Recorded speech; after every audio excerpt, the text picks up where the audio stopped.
Good afternoon, everyone, and welcome to our Saddleback webinar this week. I'm Liz Mangus, Literacy Specialist with Saddleback Educational Publishing. As you're joining us today, please locate your control bar, which is at the bottom of your web browser window.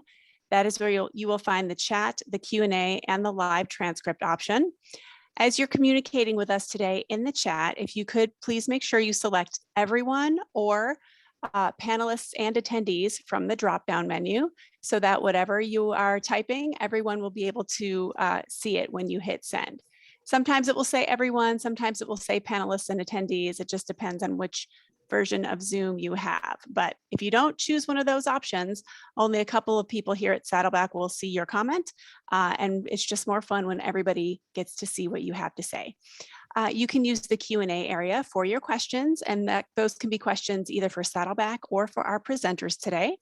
And if you'd like to take advantage of subtitles, please select live transcript and then select show subtitles.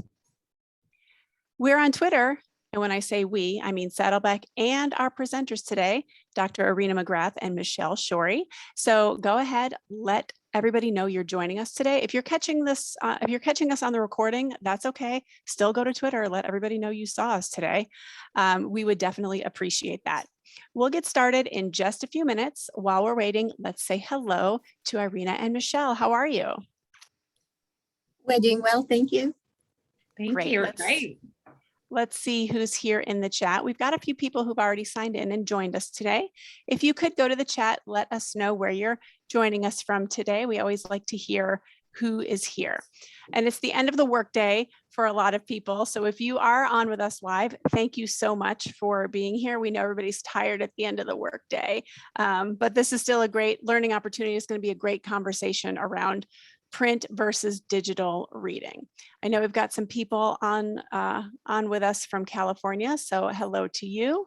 And let's see who else is here from our participants. Let's see. There we go. Hello, Springfield. I can't see this. It looks like it says Kellen. Welcome, thank you.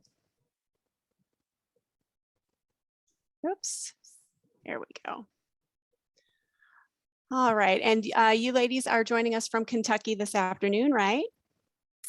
Louisville, Kentucky. All right, and you just finished up the workday yourself, so you know that it's everybody's needing that extra cup of coffee right about now. Yeah, right. You got yours. Techie mug. Yeah. Hi, Susan from Buffalo. Hi. Thank you for joining us. And we did sign in a little bit early too, so people are going to be hopping in as they can. So, all right, well, let's go ahead and introduce our topic for today. We're going to talk about print versus digital reading through Techquity. This is a big topic, especially after the past couple of years or year and a half, where our students suddenly had to read almost exclusively on a screen for a while. And maybe now that we're slowly getting back to in-person class, we have more of that print option available. But it brings up a good question, which is, what's the difference between reading in a digital form versus a print form? Are there major differences, and how do we support our students with either one of those formats? So Michelle and Arena are going to discuss this topic with us today, and it's a very interesting one. We were just talking about it in the lead up to the broadcast today, and there's a lot to talk about, and there's a lot to learn and discuss. So let me formally introduce you to our speakers. We have Dr. Arena McGrath, and she is an ESL expert and an English language learner herself. She works as an assistant principal at Newcomer Academy in Jefferson County Public Schools, Louisville, Kentucky. She is the co-director of the Louisville Writing Project and a University of Louisville and Indiana University Southeast adjunct who teaches ESL and ENL methods and instructional strategies for diverse learners courses. She was born and raised in St. Petersburg, Russia. And we also have Michelle Shorey. She's a veteran language educator with 24 years of experience in 5 states. She is currently a digital innovation leader focusing on English learners in Jefferson County Public Schools, which is in Louisville, Kentucky again. She is passionate about literacy and high quality professional learning. And just this is an interesting fact. She helped establish Dolly Parton's Imagination Library in Louisville. That's so cool. And she grew up in Oshkosh, Wisconsin, by the way. We don't want to leave that out. So thank you, both of you, for agreeing to do this session at the end of the school day.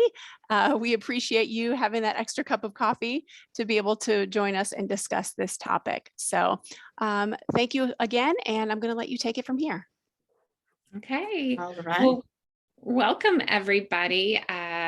We are glad you're here, and we hope that we catch some more of you on repeat. But we want to start with a two-word check-in. So Irina and I are both in a book club together, and we read a lot of Brené Brown. We listen to her podcast, and probably a lot of you do as well.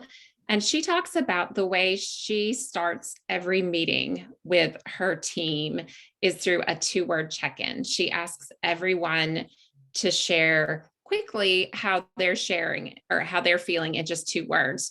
And she said, even when she's teaching a college class, if there's 200 people, she asks them to use the chat to tell her. So I'm going to invite everyone in the chat to just put 2 words of how you're feeling right now. And I will do the same.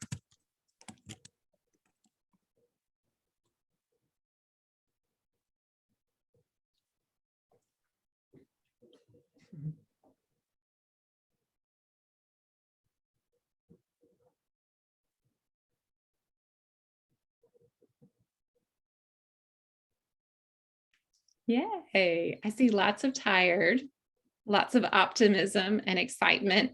And Brené always reminds people that it's normal to have opposing emotions, and that we're often, excited and tired at the same time, or hopeful and fearful at the same time, especially in the time that we're in right now. And this is a great activity that you could use with your students. It's really a great activity to, when you're doing professional learning with adults, to take the temperature of the room so that you know how to adjust your presentation. So anyway, two-word check-in from Brené Brown.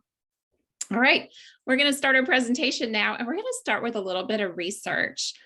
2 books that really helped Irina and I learn a lot about this topic are posted on the right-hand corner of the screen. One is The Perfect Blend, and it's by Michelle Eaton. And the other is Reader Come Home by Mary Ann Wolfe. Reader Come Home has a lot more information about this topic. Perfect Blend has one really good chapter. So if you're looking for sort of some general information, I'd go with Perfect Blend. But if you really want to dig deep, check out Reader Come Home by Mary Ann Wolfe. She's a cognitive scientist and a reading expert. She also wrote a book called Proust and the Squid that is all about reading. So if you're a reading nerd like us, be sure to check her out. So this is some of the research we compiled that we thought you would think is interesting. When we look at print and digital reading, we know that print has slight advantages. Print readers are able to make inferences. They're able to tell the gist of a text. They're able to pick up nuance. And that really comes from the spatial element of a book. When we're reading a book, we can tell a lot about the directionality. We remember if that was in the middle of the book or the end. So that's one big benefit of a print book. Digital readers read a lot faster. They skim. They read very quickly. And if you're reading digitally, you might be on your phone and you get distracted by notifications or even hyperlinks, because on a digital book, we can click on those hyperlinks, go to additional information. But a Dartmouth study found that actually digital readers might be able to remember facts or concrete details and numbers a little bit better. And that same study showed that print readers are actually better at remembering the gist or the nuance of a story.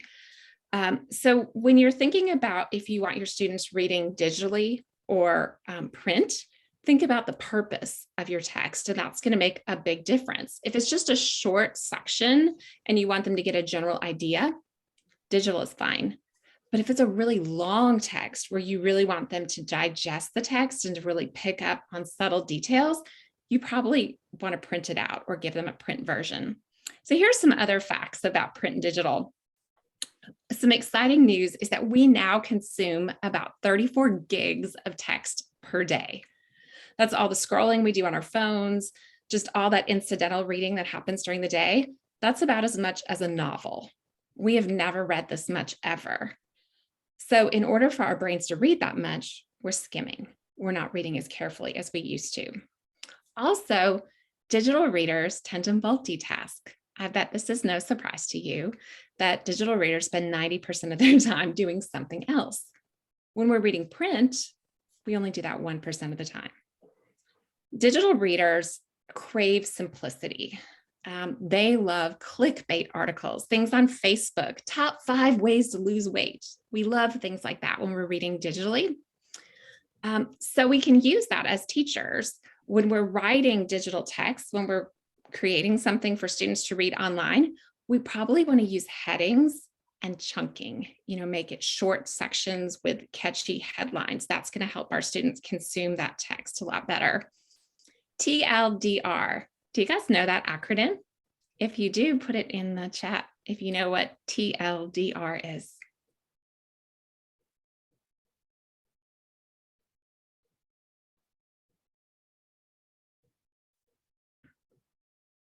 Yeah, too long, didn't read. And it's real. When we see a really long email, we don't read it. It is too long and we don't read it. And that is a real thing in the digital world. So think about that. If it's a really long text, you don't want to give it to students digitally.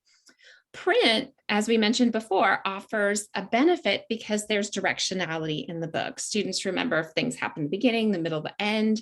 They orient themselves on the page. There's a reason that kids learn to read in print books, right? But then we switch to digital text, so that change can be hard.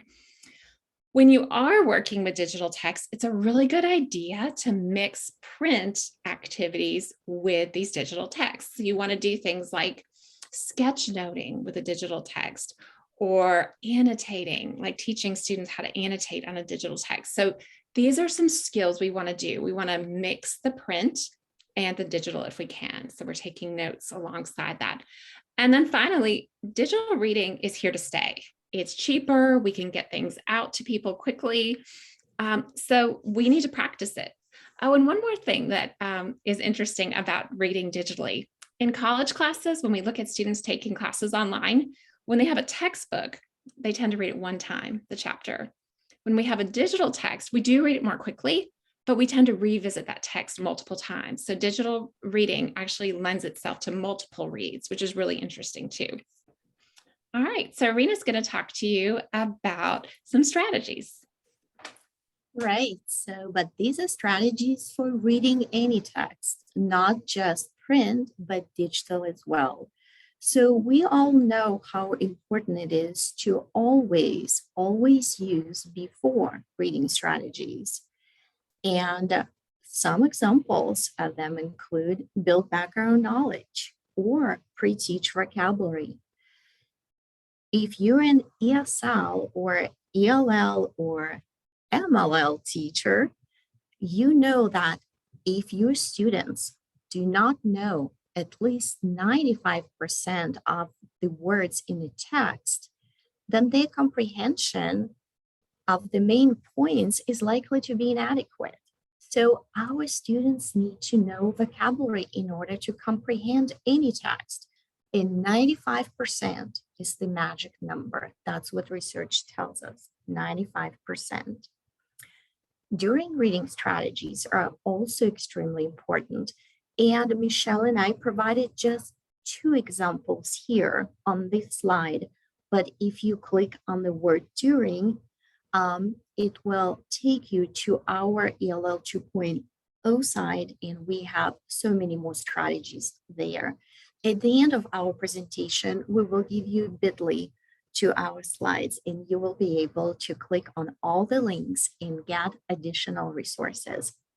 So again, here, as our examples, we chose double entry journals that are absolutely excellent and Padlist. I love this strategy, and it was created by Nancy Motley. And what the strategy does, it's when teachers encourage, they give students a packed list. Pay attention to a list prior to reading, and it helps students to focus on some important things in the text. And it could be certain vocabulary words that you want students to pay attention to, but it also could be specific facts that you want them to notice. So, pad list. And of course, we know that after reading strategies are also very important for our students. And the two examples that we selected here are book, head, heart, and sentence, phrase, word. And again, you will have a link later and you will be able to explore both of those strategies. But book, head, heart, Michelle and I, we've been using it quite often. We love this strategy. And book, it's pretty much after you read the text, you ask your students, what does the text say? Head, your students respond to questions such as, what does the text make me think about? And heart, what does this text make me feel? And how have I changed as a result of reading this text? So now let's talk a little bit on digital text. When you or your students read paperback text, when you use textbooks in your classroom, the hard work is already done for you by publishing companies. They check for credibility and readability. So you know exactly what grade level this particular book is. You might even know the lexile of the text, and you know that everything the publishing company put together in a particular textbook, that's a credible resource. And if you are using digital text, then you have to do this work yourself. You as a teacher would need to check for credibility and readability, but also it is important to teach students this skill. They need to know about both because both are extremely important to them. So credibility is the quality of being trusted and believed in. There is so much information on the internet, but not every article on the web is a credible source. And so our students need to know that and be able to detect which one is the real one and which one is a fake. So let's play a little game. It's called Fake Out. Here we go. Here's the link is right here, but I already opened a tab. So Fake Out will take you to this page where you will be asked to select your age. Okay, and let me move this bar high so I can move it. Let's select age. Let's go 20 plus. And I don't think Kentucky's here, so I'm gonna have to put other. Play now. We're gonna close this ad. It kind of explains us how to play this game. And here we go, the game. This is the rule, just in the chat box. Tell us if this is a real article or if it's a fake one. Teen lights driver's armpit hair on fire, causes crash. What do you think? Is it a real? You can put real or fake.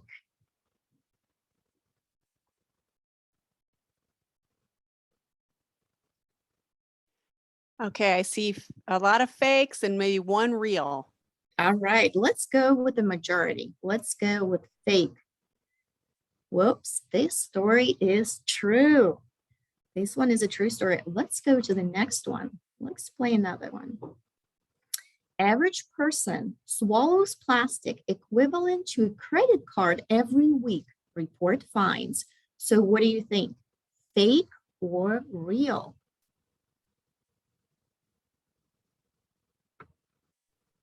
Oh, I see. Oh, it's pretty split, but I think there might be more people saying it's real. Okay, let's go with the majority. Real, and yes, good guess. This story is true. I think we have time to play a couple more.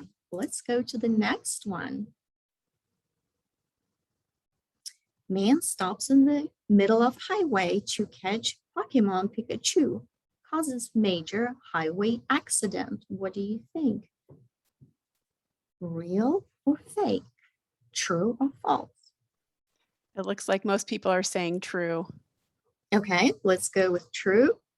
Oh, oh, No, this okay. one is a false one. All right, let's go with one more.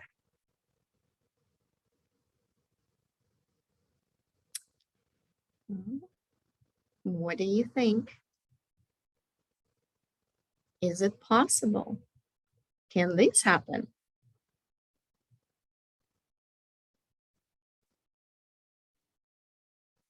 More people are saying false on this one. The story is true. Wow. So we are not going to play the rest of the game, but this is an example of how sometimes difficult it is, even for us adults, to decide whether the story is real or fake. And if it is difficult for us, it can be very difficult for our students as well. And so we need to teach our students how to find out if they can trust a source or not. Michael Caulfield actually created a SIFT method, and we'll link a couple of his videos here that we're not going to show you today, but once you get a link to our presentation, you will be able to watch them. And he describes his method in actually a very interesting experiment that he did that actually caused him to create this SIFT method. But the idea behind it is like we need to stop and ask ourselves if the article, if the source, if we know the source, we need to investigate the source, find better one if needed, and trace back to the original. I personally have seen so many articles on the web where a certain research study is summarized.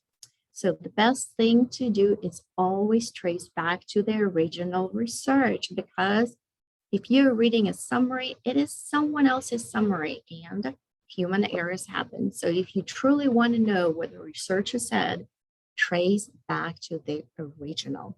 And of course, readability is very important. And readability is how easy it is to read and understand a particular text. So here on this slide, Michelle and I are offering you a couple of places, couple of websites where you can go to check your document readability. And it's Microsoft Word does it for you, but there are also a couple of others like WordSift, and there is one more, which is the Lexile Analyzer. And now we're actually going to share with you a couple of strategies for reading digital text. So one of them is remove distractions. When we're reading a textbook material, there are really no distractions there unless we have music in the background and we have TVs going on. But the book really doesn't have any distractions. So we're pretty good. It's us and the text. However, if you read an article on the web, there's usually ads or things that you can see on the page that might be distracted for students. And I'll give you an example because I really love this actually website. It's one of my favorites. It's called Wonderopolis. And I don't know if you're familiar with this or not, but it's a great website. It was created by the National Center for Family Learning. And let's go there real quick. I love this website. It has amazing articles, amazing wonders, great stories, but sometimes for our newcomer students, there's a little bit too much. I'm not saying it's all important, great visuals, but sometimes we want our students to focus simply on the words and nothing else. And one of the best extensions is Mercury Reader, and it's right here in the top right corner. Michelle and I already downloaded here. It's on our Chrome, and once I click on it, this is what happens. So it's a very clean article that you can print or offer your students to read. And you know that Mercury Reader is working because now it's red. I'm going to now turn it off and go back to our article. So Mercury Reader is an excellent extension that we like. Another way that you can remove distractions is by simply copying and pasting an article into Google Doc or Microsoft Word. That's probably the best way. Just copy and paste, delete everything else that your students don't need, and it's right there. Offer multiple interactions with the text. And the way to do it is, of course, reading aloud to students, letting students read the text together with partners in small groups. But Podcastle AI is one of my personal favorite Chrome extension. And look what it does. If you have Wonderopolis again here, it's the page is opened. Can you divide by 0 is the title of the article. I already have extension right here in the top right corner. It's green. I click on it. And the extension at first will ask you to sign in with your Google account, which I have done already. And the only thing that you need to do is click convert to podcast. Well, I'm going to stop it. But this what happens, it immediately converts it to podcast. Of course, if you have a long article, it might take a minute or so for it to convert, but it's pretty amazing because you can change the speed. Michelle and I usually suggest 0.75 for our English learners. Not normal, but a little bit less than a normal. It's a perfect speed for our kids. But you can also change who is reading it, a male or female voice. There we go. And look, you can link it, you can share it, you can download it, and then your students can listen to an article. So that's multiple exposure. Again, you read it in class, and then they can take it home and listen to it at home as a podcast. And of course, Jigsaw strategy is an excellent strategy that is also one of my favorites. It's been around forever and ever. It was actually created by Elliot Aronson in 1971.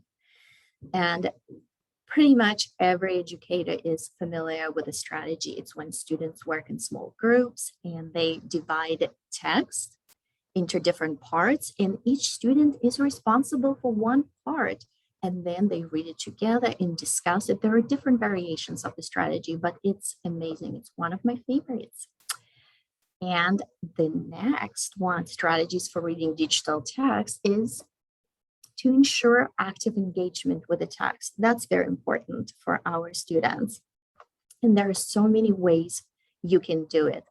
One way that Michelle and I suggest is to use Moat Chrome extension.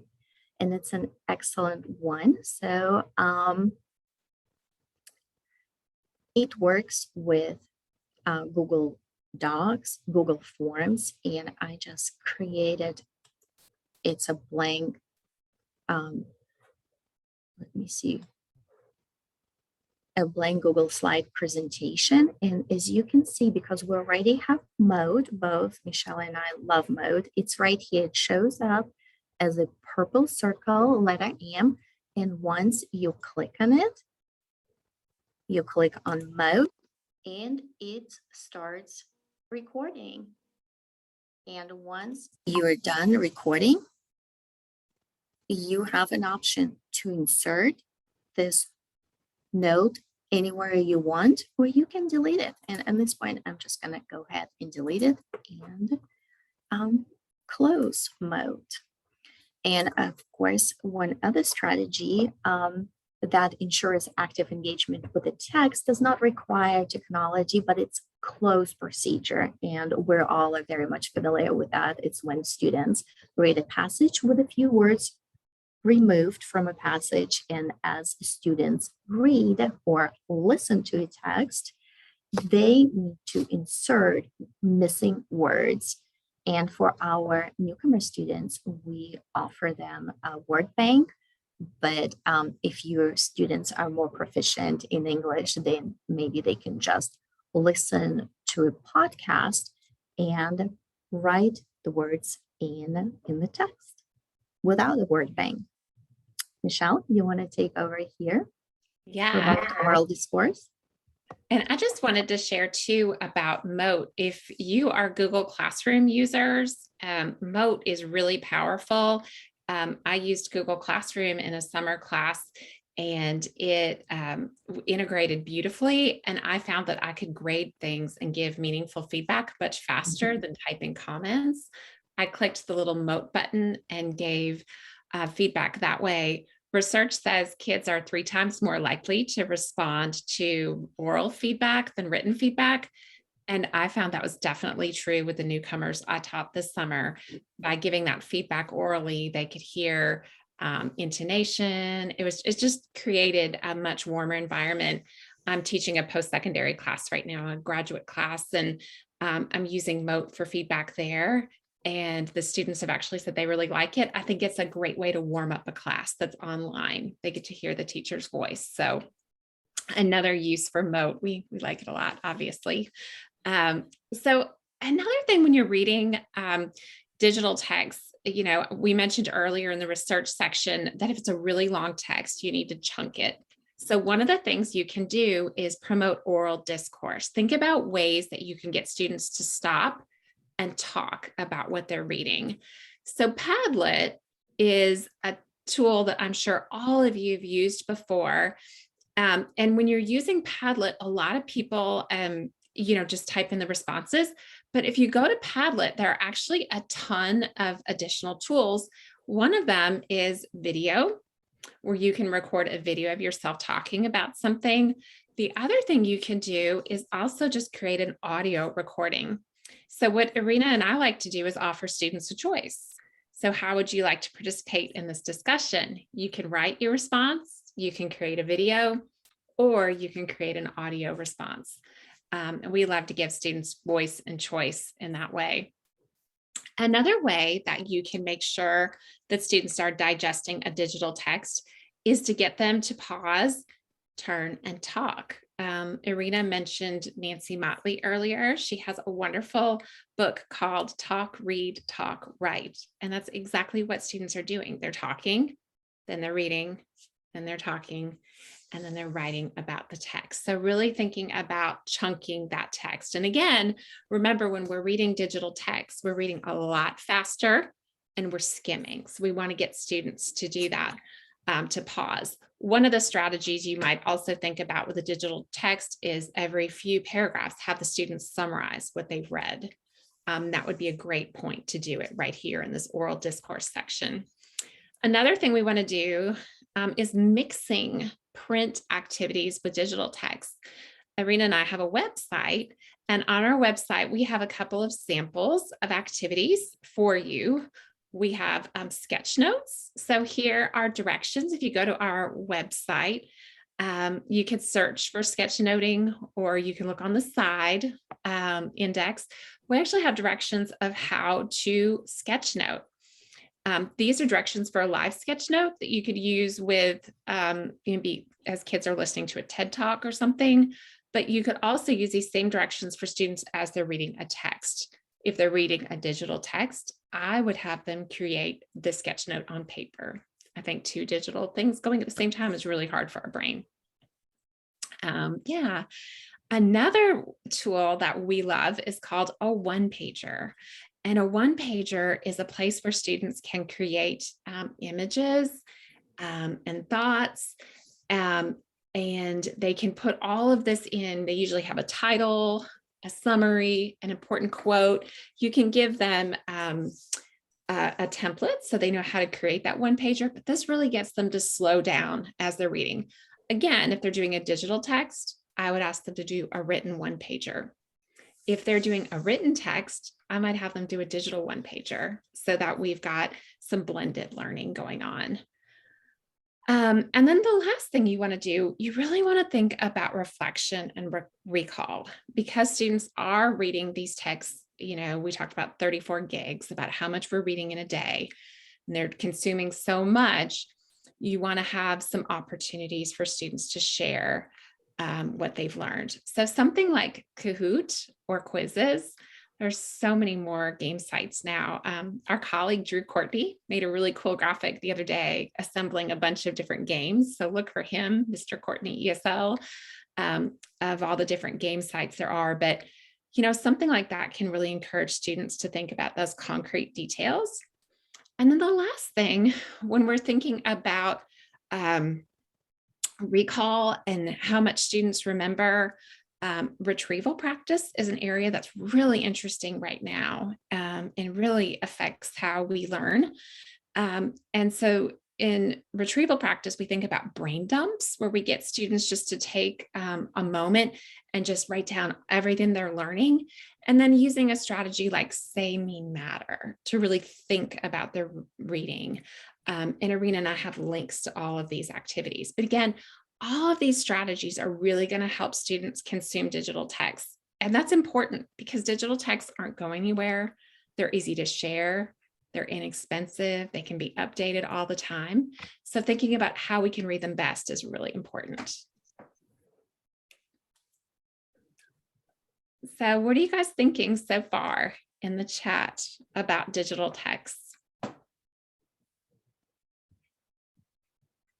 I'm also curious how much time your students spend reading digital versus print text. I would say I work with a lot of secondary students, and I would say it's about 75 digital, 25 print. I'm curious what you all are seeing in your schools.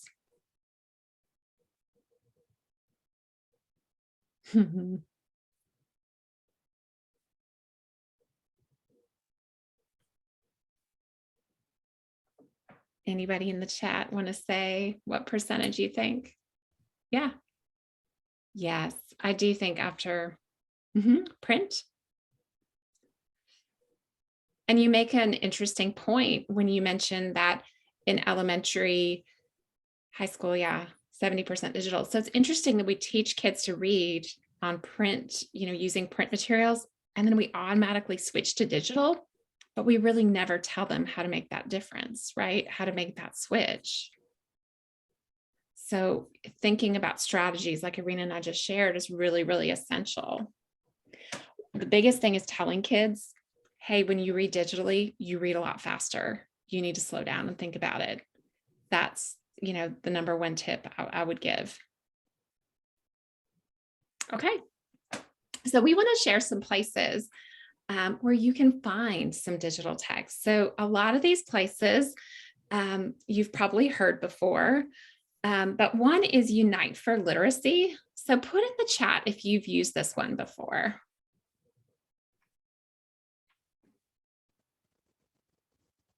Are you all familiar? Yeah, I think a lot, most ESL teachers. Okay, most ESL teachers are familiar with Unite for Literacy. Yeah, so great for newcomer. Check it out. It is a website very much intended for elementary students. So if you are an elementary teacher, you'll love this. And the cool thing about Unite for Literacy is that there are books in students' native languages, and some of them are pretty rare languages. So if you have a diverse population in your school, check out Unite for Literacy. I worked with a teacher this afternoon. We were trying to find a place for her newcomers to go and read independently for part of the day. And we landed on Unite for Literacy. And another the best, place, I'm sorry, Michelle, but another important part is that you don't have to log in, right? Students don't have to log in. I work in the digital department in our district, and that's a big deal with student privacy. COPA and FERPA, making sure that students aren't logging in. And so Unite for Literacy is a great one because students don't log in and they're not getting any information about kids. Another one that does require login is Epic. And Epic has great titles, popular books. We really like it. It reads beautifully on an iPad. And so Epic is a great one for you elementary teachers. And then one that you might not be familiar with, and it's intended for grades 3 through 12. So it skews a little more middle school, but Irina's going to show it to you. It's called the Global Oneness Project. And, one of the benefits of digital text is that we can find up-to-date current information, right? And we can really involve multi-sensory, images. We can include videos and all sorts of things. They're distracting, we know, but they also add to the comprehension of the story. So Global Oneness Project has these beautiful photo essays with stories, conversation cards, and these really celebrate diverse cultures around the world. So if you are working with diverse students, or you want your students to, we all want our students to learn about cultures around the world, be sure to check out Global Oneness Project. And again, think about sites that give you something you can't get in a print text. And that's why you might want to check these out. So digital text should offer something different, right? Middle school, I bet a lot of you are familiar with Actively Learn. It's great for grades 3 through 12. And it offers a lot of articles in different languages, lots of different scaffolds, timely articles, which is a huge asset of digital text. Newsela, also very similar. Newsela offers articles at different lexile levels. It's grades K through 12. There's a ton there. All of this is hyperlinked, so you can check out these sites. And then another place I love, ReadWorks is a great one. Yep. Is Smithsonian Tween Tribune. I really like this one. They have timely articles, really quirky topics sometimes that our kids, especially middle school kids, will enjoy. And then looking at the high school end, New American History is a site that I've gotten really excited about lately. And the reason I'm excited about it is it offers all kinds of timely articles. But it has this advanced search feature that we've linked to, where you can search for different reading strategies, like a close reading or a partner read. So there's lots of things embedded in it. So be sure to check that out. Common Lit. Oh my gosh, amazing. The way they curate articles, the topics, essential questions. There's so much there that is really, really good. So be sure to check out Common Lit. And then My Shakespeare, we're going to show you that one. This one's kind of interesting. And you'll need to create an account for this. But once you're in, you can explore and find full text editions of the plays. And it has interactive tools to help you understand them. So if you're working with English learners at the high school level and they're reading Shakespeare, this offers some video clips, vocabulary tools, highlighting tools that really support students as they're reading these texts. So My Shakespeare, it offers something that you can't get in print by going to this digital text. So those are some sites we recommend. And I'm enjoying looking in the chat at what you all are recommending. I'm seeing ReadWorks. Is there anything else that we didn't mention? We'd love to see that in the chat now. Places where you go. Oh, vocabulary. Yeah, so fun.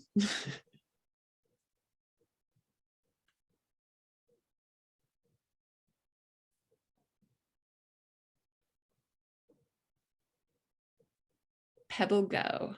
Oh, I don't know that one. Do you know it, Irina?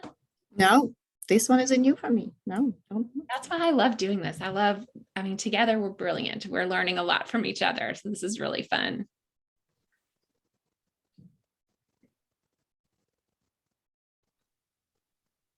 Anything else? Any other text sites? And then, of course, when we are reading print text, Saddleback is our favorite because of the high-low text. No, because of the text that you can find that support our learners because you can find those high interest with low readability titles. Yes, and Saddleback Digital, for sure. Yeah. So we would love to take any questions that you have about this topic. We'd love to, if it's okay, Liz, now to have a conversation. Yeah, Questions? absolutely. As you are, oh, here's the link for the presentation today. So make sure that you take that down so you can get to those slides and click on those links. I was wondering, and if people have questions, they can go ahead and drop them in the chat or in the Q&A. And this may or may not be a question that you know the answer to. Do we know where the research is right now on this topic? Last time you were with us, and you mentioned it today too, there was the article in the Dartmouth publication that you shared with us, which referenced a study.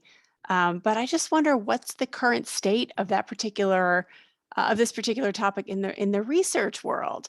Is there any ongoing big study that you're aware of that's going to give us some more good data in the coming months or years? That would be great.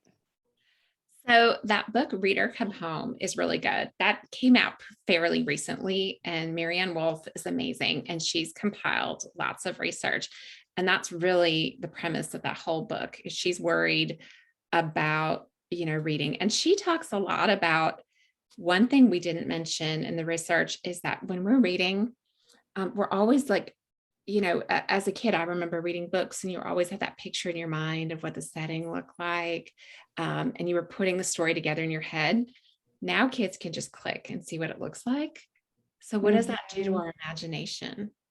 Right. She has a lot of really, if you're interested, that's a really good book to read, because she is really probing into lots of issues like that you wouldn't think of necessarily. But yeah, if this would be a fabulous dissertation topic, wouldn't it? It Yes, definitely and would. Liz, also the reason I brought this slide back is because every strategy that we mention on this slide, from remove distractions to encourage reflection and recall, all these strategies came from different research studies, not just one. So we pretty much pulled one or two strategies from multiple research studies that were conducted in the past 5 to 10 years. And some of the strategies we saw through several research studies. They were highly recommended, suggested, and some were just, the whole research study was focused on promoting oral discourse as you were reading digital text. But these strategies came from various research studies that Michelle and I read as we were preparing for this presentation. And I think you'll see more and more interest in this topic as time goes on, because as you mentioned, digital reading is here to stay.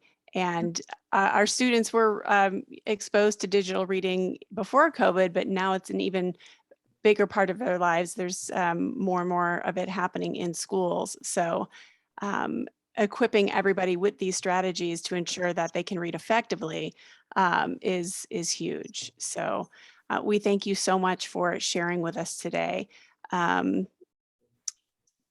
Digital, it leads to Stanford. Okay. Your bit.ly that you put up, can you go ahead and put up that bit.ly again for your slides? Yes. Digital. And it's case sensitive. So Okay. D is capital and the rest are not. Okay, that explains it. So the D should be uppercase. This is case sensitive. So there you go. Perfect.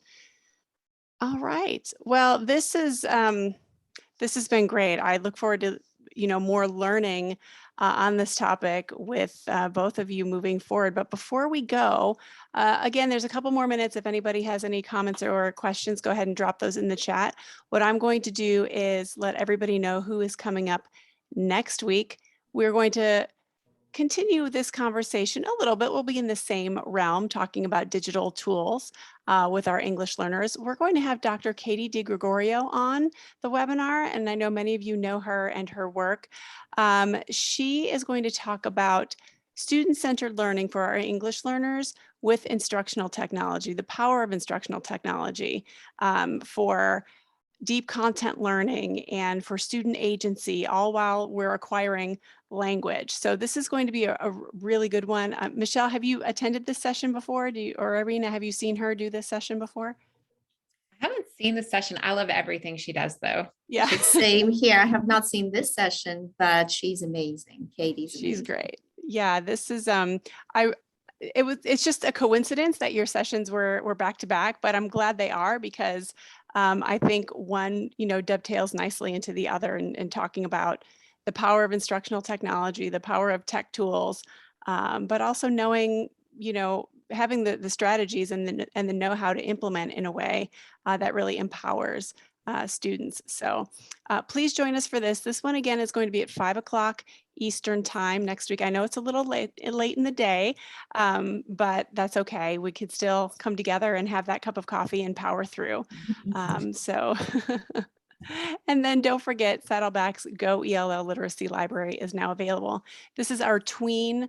This is tween content area, content focused genres. These are beautiful books, one of my favorite libraries from Saddleback, written at a very accessible level, but also integrates a lot of that great academic and content area vocabulary for our students. So please do check it out. Contact me if you have any questions. Let's see, we have, just checking, make sure we don't have any other questions. I loved this presentation too. Thank you so much. All right, well, thank you, everybody. This is where you can find Saddleback on social media.